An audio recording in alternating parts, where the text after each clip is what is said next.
ॐ जटाधरं पाण्डुरङ्गं शूलहस्तं कृपानिधिं सर्वरोगहरं देवं ദത്താത്രേയം അഹം ഭജേത്. ഗുരുപരമ്പരയ്ക്കും ശ്രീ പി കേശവൻ നമ്പൂതിരിക്കും പ്രണാമം. ശ്രീപാദ ശ്രീവല്ലഭ ചരിതാമൃതാകാരേണ ഗുരുദത്താത്രേയ ശ്രീപാദ ശ്രീവല്ലഭ പരബ്രഹ്മണേ നമഃ. രാജശർമ്മ ഭാര്യയോട് ദത്തഭഗവാന്റെ പ്രഖ്യാപനങ്ങൾ വിവരിച്ചു പറഞ്ഞുകൊടുത്തു. സത്യ ഋഷീശ്വര ബാപ്പന്നാരുലു ഉറപ്പിച്ചു പറഞ്ഞു, എൻ്റെ കുട്ടി രാജശർമ്മ, നീ പൂർവികരുടെ ശ്രാദ്ധത്തിന് ദത്തഭഗവാനും സൂര്യഭഗവാനും അഗ്നിഭഗവാനും ഭക്ഷണം കൊടുക്കുവാൻ കഴിഞ്ഞ പുണ്യവാനാണ്. ഈ ജന്മത്തിൽ ദത്തൻ ഏതു രൂപത്തിലും ആഹാരം ആവശ്യപ്പെട്ടു വന്നേക്കാം. പൂർവികരുടെ ആത്മാക്കളുടെ ഓർമ്മയ്ക്കായി നടത്തുന്ന ചടങ്ങുകളുടെ ഒരു ദിവസമായാൽ പോലും അഭിവന്ദ്യരായ അതിഥികൾ ആഹാരം കഴിച്ചു കഴിഞ്ഞിട്ടില്ലെങ്കിൽ പോലും നീ സംശയം കൂടാതെ ദത്തന് ഭക്ഷണം കൊടുക്കണം. കുട്ടി സുമതി, നീ ഈ കാര്യങ്ങളെല്ലാം പ്രത്യേകം ഓർമ്മ വയ്ക്കണം. മകനെ ശങ്കരഭട്ട്, ദത്തഭഗവാന്റെ ലീലകൾ അത്ഭുതപൂർവവും അചിന്ത്യവും കേട്ടുകേൾവിയില്ലാത്തതുമാണ്. ശ്രീപാദ ശ്രീവല്ലഭന്റെ ജനനം. ഒരു മഹാലയ അമാവാസി ദിവസം രാജശർമ്മ പിതൃശ്രാദ്ധത്തിനുള്ള ഒരുക്കങ്ങൾ ചെയ്യുകയായിരുന്നു. ആ സമയത്ത് വീടിൻ്റെ മുൻഭാഗത്ത് തെരുവിൽ നിന്ന് ഭവതി ഭിക്ഷാം ദേഹി എന്ന് ഒരു അപേക്ഷ കേട്ടു. സുമതി മഹാറാണി അവധൂതന് ഭിക്ഷ കൊടുത്തു. എന്തെങ്കിലും വരം ചോദിച്ചു കൊള്ളുവാൻ അദ്ദേഹം അവരോട് പറഞ്ഞു. സുമതി അവധൂതനോട് പറഞ്ഞു, ശ്രീമാൻ, അങ്ങൊരു അവധൂതനാണ്. അങ്ങയുടെ വാക്കുകൾ സ്വയം സഫലമാകുന്നവയാണ്. ഭൂമിയിൽ അടുത്തുതന്നെ ശ്രീപാദ ശ്രീവല്ലഭന്റെ അവതാരം ഉണ്ടാകുമെന്ന് പ്രായം ചെന്നവർ പറയുന്നു. ഇപ്പോൾ എന്ത് രൂപത്തിലാണ് ദത്തഭഗവാൻ വ്യാപരിക്കുന്നത്? കഴിഞ്ഞ 100 വർഷങ്ങളായി ദത്തഭഗവാൻ ഭൂമിയിൽ ചുറ്റി സഞ്ചരിച്ചു കൊണ്ടിരിക്കുന്നതായി പറയപ്പെടുന്നു. എന്തെങ്കിലും ആഗ്രഹമുണ്ടെങ്കിൽ ചോദിച്ചു കൊള്ളുവാൻ അങ്ങ് എന്നോട് പറഞ്ഞു. എനിക്ക് ശ്രീപാദ ശ്രീവല്ലഭന്റെ രൂപം കാണുവാൻ ആഗ്രഹമുണ്ട്. ആ വാക്കുകൾ കേട്ട അവധൂതൻ ലോകങ്ങളെ കുലുക്കുമാറ് ഉറക്കെ ചിരിച്ചു. ഒരു നിമിഷം ആ പ്രദേശത്ത് ലോകം മുഴുവൻ അപ്രത്യക്ഷമായതുപോലെ മഹാറാണിക്ക് തോന്നി. 16 വയസ്സായ സുന്ദരനായ ഒരു ചെറുപ്പക്കാരൻ ഒരു മുനിയുടെ വേഷത്തിൽ അവരുടെ മുമ്പിൽ പ്രത്യക്ഷപ്പെട്ടു. അദ്ദേഹം അവരോട് പറഞ്ഞു, അമ്മേ, യഥാർത്ഥമായി ഞാൻ ശ്രീപാദ ശ്രീവല്ലഭൻ തന്നെയാണ്. ഞാൻ ദത്തനാണ്. ശ്രീവല്ലഭനെ അവധൂത വേഷത്തിൽ കാണുവാൻ നിങ്ങൾ ആഗ്രഹിച്ചു. നിങ്ങളുടെ ആഗ്രഹം സാധിപ്പിക്കുവാനായി ഞാൻ നിങ്ങൾക്ക് ശ്രീവല്ലഭ ദർശനം നൽകുകയാണ്. ഈ ശ്രീവല്ലഭ രൂപത്തിലുള്ള എന്നോട് നിങ്ങൾക്ക് എന്തും ആവശ്യപ്പെടാം. നിങ്ങൾ എനിക്ക് ഭക്ഷണം തന്നു. പകരമായി എന്തെങ്കിലും വരം തരുവാൻ ഞാൻ ആഗ്രഹിക്കുന്നു. ഈ ലോകത്തിൽ മനഃപൂർവ്വം പാപപ്രവൃത്തികൾ ചെയ്യുന്നവർക്ക് ചീത്ത ഫലങ്ങൾ ലഭിക്കുന്നു. മനഃപൂർവ്വം നല്ല കർമ്മങ്ങൾ ചെയ്താൽ നല്ല ഫലങ്ങൾ ലഭിക്കുന്നു. ഒരാഗ്രഹവും കൂടാതെ നല്ല കർമ്മങ്ങൾ ചെയ്യുന്നതിനെ അകർമ്മം എന്ന് പറയുന്നു. അകർമ്മത്തിന് പുണ്യത്തോടോ പാപത്തോടോ കൂടിയുള്ള മറ്റൊരു ഫലം നൽകേണ്ടതായുണ്ട്. അത് ദൈവത്തിൻ്റെ നിയന്ത്രണത്തിലാണ്. അർജുനൻ ചെയ്തത് അകർമ്മമായതുകൊണ്ട് ശ്രീകൃഷ്ണൻ അർജുനനെ പുകഴ്ത്തി. അങ്ങനെയുള്ള വധം പാപം ഉണ്ടാക്കുന്നില്ല. കൗരവന്മാർ കൊല്ലപ്പെടണമെന്നത് ദൈവനിശ്ചയമായിരുന്നു. നിങ്ങളും നിങ്ങളുടെ ഭർത്താവും വളരെയേറെ അകർമ്മങ്ങൾ ചെയ്തു. ആകയാൽ ലോകക്ഷേമത്തിനായി ചിലത് ചെയ്യേണ്ടതായിട്ടുണ്ട്. ഒരു സംശയവും കൂടാതെ നിങ്ങളുടെ ആഗ്രഹം പറഞ്ഞുകൊള്ളൂ. ഞാൻ നിശ്ചയമായും അത് സാധിച്ചു തരാം. ദത്തഭഗവാനെ ദർശിച്ചതിനു ശേഷം സുമതി മഹാറാണിയുടെ ആഗ്രഹം. ശ്രീപാദ ശ്രീവല്ലഭന്റെ ദിവ്യവും മംഗളകരവുമായ രൂപത്തെ കണ്ട സുമതി മഹാറാണി അദ്ദേഹത്തിൻ്റെ കാൽക്കൽ വീണ് ആദരം അർപ്പിച്ചു.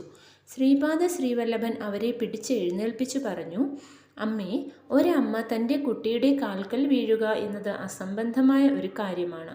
അത് കുട്ടിയുടെ ആയുർദൈർഘ്യം കുറയുവാനും കാരണമാകുന്നു.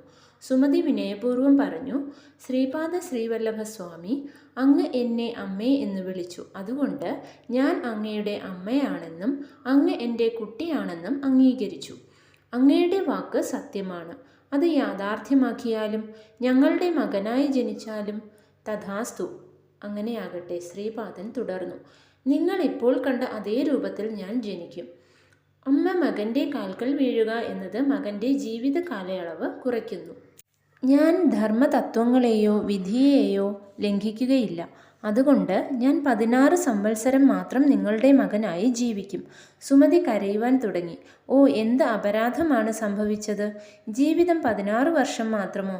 ശ്രീപാദൻ പറഞ്ഞു, അമ്മേ, ഞാൻ 16 വർഷം നിങ്ങളുടെ ഇച്ഛയ്ക്കനുസരിച്ച് നടക്കും. 16 വയസ്സ് കഴിഞ്ഞാൽ മകനെ സുഹൃത്തായി കരുതണം. പിന്നെ നിയന്ത്രണമൊന്നും ചുമത്തരുത്. വിവാഹം കഴിക്കുവാൻ നിർബന്ധിക്കരുത്. ഒരു സന്യാസിയായി യഥേഷ്ടം സഞ്ചരിക്കുവാൻ അനുവദിക്കണം. എൻ്റെ ഇച്ഛയ്ക്കെതിരായി എന്നെ നിർബന്ധിക്കുകയാണെങ്കിൽ ഞാൻ നിങ്ങളുടെ ഗൃഹത്തിൽ നിൽക്കുകയില്ല. ഇത്രയും പറഞ്ഞ് ശ്രീപാദൻ ഉടനെ അവിടെ നിന്ന് പോയി. സുമതി മഹാറാണി കുറച്ചു നേരം സ്തബ്ധയായി നിന്നു. നടന്നതെല്ലാം അവർ ഭർത്താവിനോട് വിവരിച്ചു പറഞ്ഞു. അപ്പലരാജശർമ്മ പറഞ്ഞു, സുമതി ദുഃഖിക്കേണ്ട. ശ്രീദത്തൻ ഭിക്ഷ ചോദിച്ച് ഇങ്ങനെ ഇവിടെ വരുമെന്ന് ഭവതിയുടെ അച്ഛൻ മുമ്പേ സൂചിപ്പിച്ചിരുന്നു. ശ്രീദത്തൻ കാരുണ്യത്തിൻ്റെ സമുദ്രമാണ്. ശ്രീപാദ ശ്രീവല്ലഭൻ്റെ ജനനം നടക്കട്ടെ, മറ്റുള്ള കാര്യങ്ങളെല്ലാം പിന്നീട് ആലോചിക്കാം. ഒരു അവധൂതൻ അപ്പലരാജശർമ്മയുടെ ഗൃഹം സന്ദർശിച്ചു എന്ന വാർത്ത പട്ടണത്തിലാകെ പരന്നു. പൂർവികർക്ക് അങ്ങേയറ്റം പ്രധാനമായ മഹാലയ അമാവാസി ദിവസം ബ്രാഹ്മണർ ഭക്ഷണം കഴിക്കുന്നതിനു പോലും മുമ്പ് ഒരു അവധൂതന് ഭിക്ഷ കൊടുത്തു എന്നത് ചർച്ചയായി. ശ്രീ ബാപ്പന്നാവധാനുലു പറഞ്ഞു, ശ്രീപാദ ശ്രീവല്ലഭൻ്റെ ജനനം എല്ലാവർക്കും അറിവുള്ളതാണ്. ഒരു അവധൂതനെ നമസ്കരിക്കുക എന്നതും ശരിയായ കാര്യമാണ്. അതുകൊണ്ട് സുമതി ചെയ്തതിൽ തെറ്റൊന്നുമില്ല. ഒരു കുട്ടിയുടെ മുമ്പിൽ നമസ്കരിക്കുന്നത് ആ കുട്ടിയുടെ ജീവിതകാലം ചുരുക്കിയേക്കാം. എന്നാൽ ഒരു അവധൂതനെ നമസ്കരിക്കുന്നത് തെറ്റല്ല. പീഠികാപുരത്തെ ബ്രാഹ്മണർക്ക് ഇതിനെപ്പറ്റി വളരെയധികം അസൂയയുണ്ടായിരുന്നു. അവരുടെ ഇടയിൽ നരസാവധാനുലു എന്ന ഒരു പണ്ഡിതന് തീവ്രമായ അസൂയയുണ്ടായിരുന്നു. അമാവാസി ദിവസം എല്ലാവരും പൂർവികരെ സംബന്ധിച്ച ചടങ്ങുകൾ നടത്തുന്ന തിരക്കിലായിരിക്കും. ആചാരപരമായ വിരുന്നിന് ബ്രാഹ്മണരെ കിട്ടുവാൻ പ്രയാസമായിട്ടുണ്ട്. എങ്കിലും അപ്പലരാജശർമ്മയുടെ ഗൃഹത്തിൽ ബുദ്ധിമുട്ട് ഉണ്ടാവുകയില്ലെന്ന് ബാപ്പന്നാരുലു പറഞ്ഞു. രാജശർമ്മ കാലാഗ്നിശമനനെ ധ്യാനിക്കുകയായിരുന്നു. ആ സമയത്ത് 3 അതിഥികൾ വന്നു. പിതൃകാര്യ ചടങ്ങുകൾ ഒരു തടസ്സവുമില്ലാതെ നടന്നു. എൻ്റെ കുട്ടി ശങ്കരഭട്ട്, വൈശ്യന്മാർക്ക് ഉപനയനത്തിന് വൈദികമായ പൂണുനൂൽ ധാരണത്തിന് അധികാരമുണ്ടോ എന്നത് അന്ന് ഒരു പ്രധാന ചർച്ചാ വിഷയമായി. ബ്രാഹ്മണ പണ്ഡിത പരിഷത്ത് കൂടി. ബംഗാളിൽ നവദ്വീപത്തിൽ നിന്നുള്ള അശുതോഷ് എന്ന ഒരു പണ്ഡിതൻ പാതകേയ ക്ഷേത്രത്തിലേക്ക് വന്നു. അദ്ദേഹത്തിൻ്റെ കയ്യിൽ പ്രാചീന നാഡീഗ്രന്ഥങ്ങൾ ഉണ്ടായിരുന്നു. പണ്ഡിത പരിഷത്തിലേക്ക് അദ്ദേഹത്തെയും ക്ഷണിച്ചു. ശ്രീ ബാപ്പന്നാരുലു പറഞ്ഞു, നിയമവ്യവസ്ഥയിൽ ബ്രാഹ്മണർക്കും വൈശ്യർക്കും ക്ഷത്രിയർക്കും തുല്യസ്ഥാനമാണ് ഉള്ളത്. അതുകൊണ്ട് ആ ജാതികൾക്കെല്ലാം വൈദിക ഉപനയനം അനുവദനീയമാണ്. പുരാതന സിദ്ധാന്തങ്ങൾ അനുസരിച്ച് മറ്റുള്ളവർക്കും ആഗ്രഹമുള്ളവർക്ക് ഉപനയനം ആകാവുന്നതാണ്.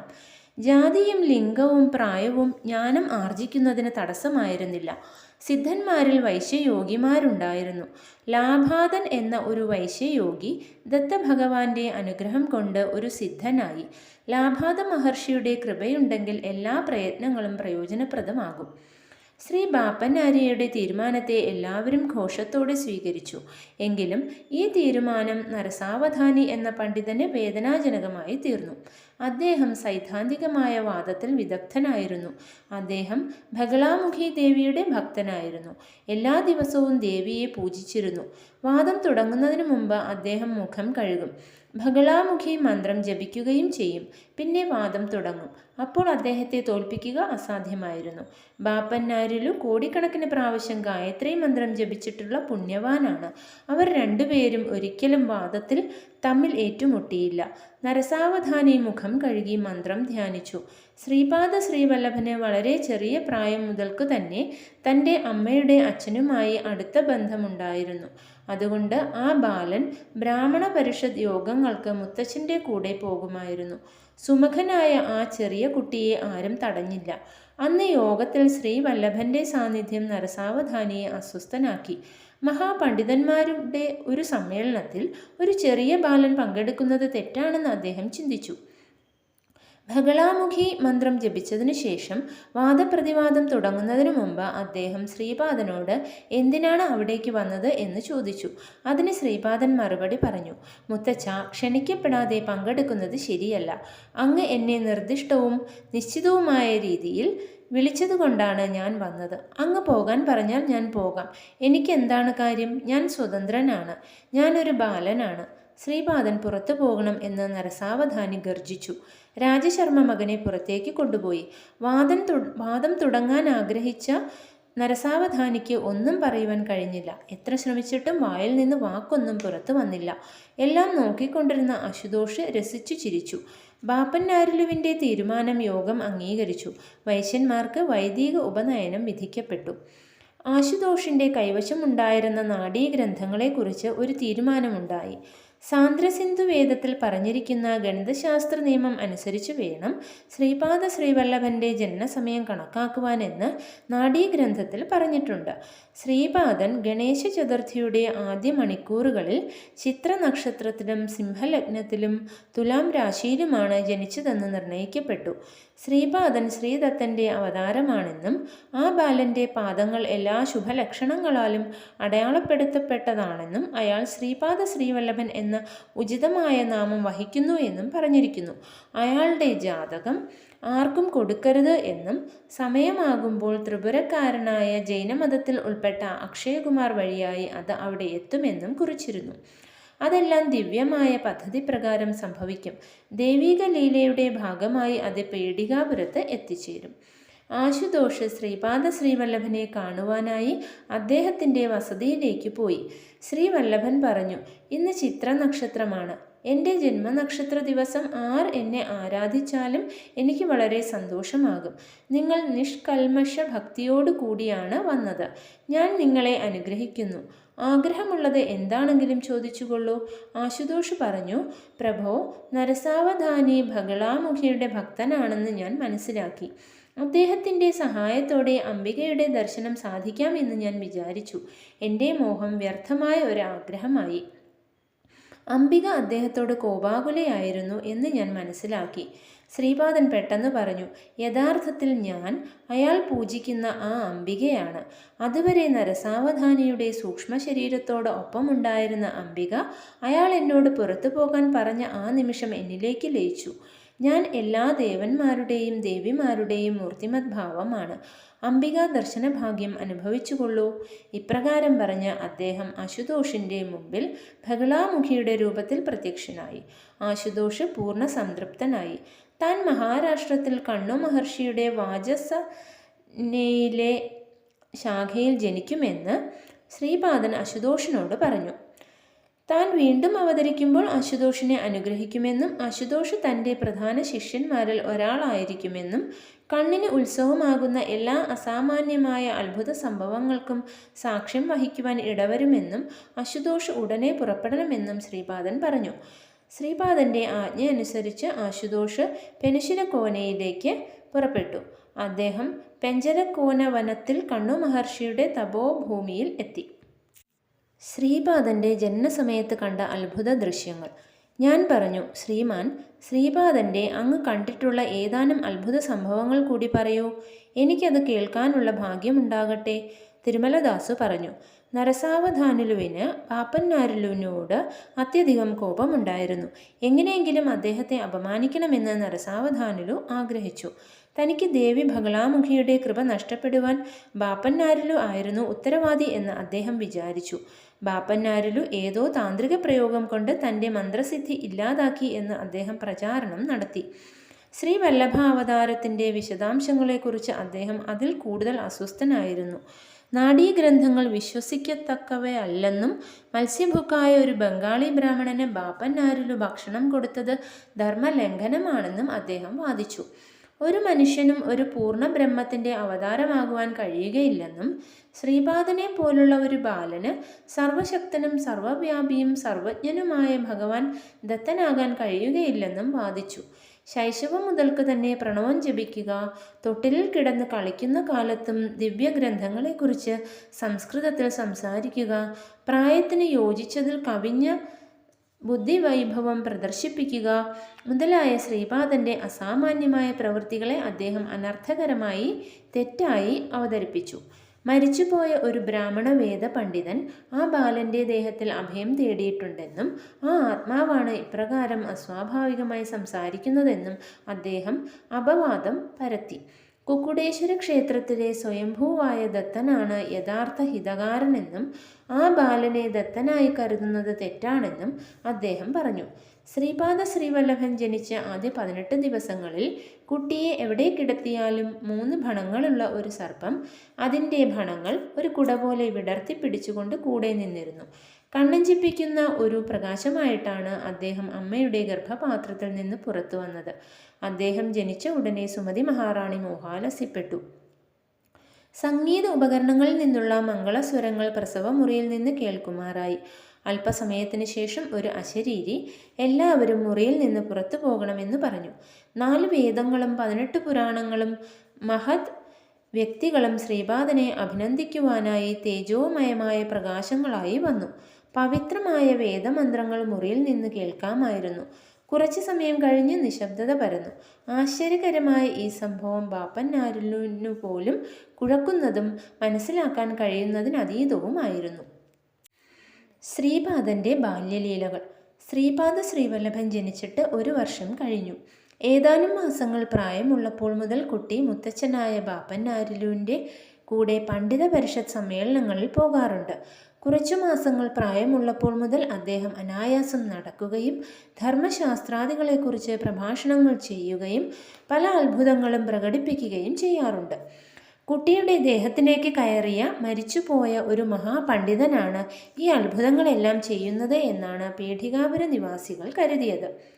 ബാപ്പന്നാരിലുവും രാജശർമ്മയും കുട്ടി ദത്തൻ്റെ അവതാരമാണെന്ന് തെറ്റിദ്ധരിച്ച് കുട്ടിക്ക് വേണ്ട വൈദ്യചികിത്സ ചെയ്യാതിരിക്കുകയാണെന്നും അത് അംഗീകരിക്കാവുന്ന കാര്യമല്ല എന്നും അവർ വിചാരിച്ചു.